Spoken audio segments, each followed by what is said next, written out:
New to soldering? Want to know how to create the best solder, fix those mistakes you've made, even buy the right equipment? This is the Beginner's Guide by a Beginner. Kia ora koutou and welcome back to my channel. I've been soldering now for 2 months, so this is literally the Beginner's Guide to soldering. What you're going to need is a good soldering iron, some solder, some solder wick just in case you have any mistakes you need to tidy up, and some copper wire cleaner, cleaning ball with some helping hands to keep your projects still, otherwise they move around all over the place. First thing we do is turn on the soldering iron. On switch, on goes the soldering iron, and we adjust the temperature to what we need for the soldering job we've got. In this case, round about 340-350 degrees Celsius is normally fine.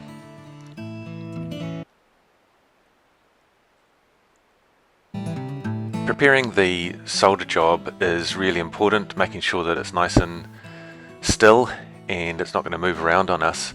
You can see the copper pads there that we're going to be soldering to, and I'm just putting one of the components in. It's just a resistor I have lying around. So pop the components in with the metal pins on both sides through the copper soldering pad, and you want to bend the pins ever so slightly so the component doesn't fall out before you attack it with the soldering iron. You can also sellotape the component to the other side of the board just to hold it in place while you're soldering. So with the component in place, we just want to make sure that we've got a nice solid base to solder on. Do you have a special way of keeping your component steady? Let me know in the comments. And the idea is we want to heat up the component and the solder pad, the copper pad, before we introduce the solder. So we get those hot to a temperature where the solder is going to melt, and then we introduce the solder. And you want to have enough solder there where it's creating a little volcano on the pin for the component. You can see here I didn't put enough solder down, so I need a little bit more. And that's just enough. Great, much better. You can see there both pins have got solder sort of running up the middle of the pin and covering the solder pads. Now we want to snip those off just to make it nice and tidy, and then we have a clean solder job. I've made a lot of mistakes in my soldering journey, and I thought I'd cover some ways of fixing them. How many mistakes have you made?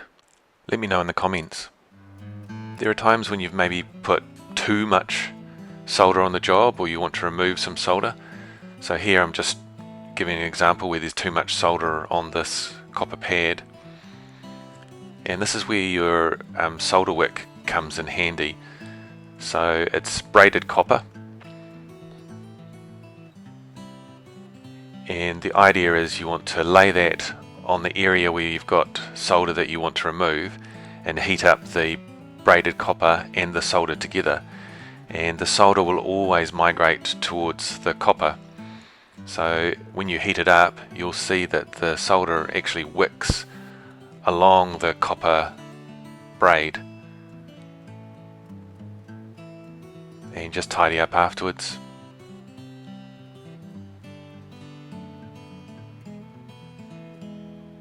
And come back with your solder and put down just the right amount of solder to create the connection that you need. And that's how you tidy up with solder wick.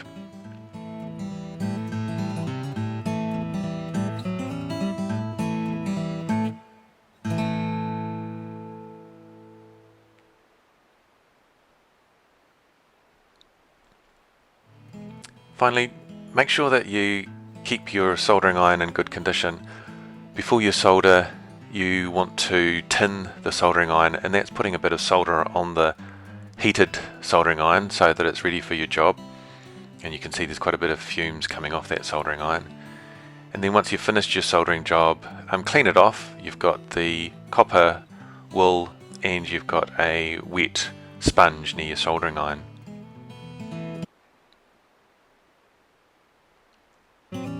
So to summarise, don't forget, get yourself some good equipment, make sure your workstation is nice and clear. Good soldering does take some practice. I've only been at it for 2 months and I've still got a lot to learn. Take precautions, glasses and a fume cupboard will be quite handy, and have fun.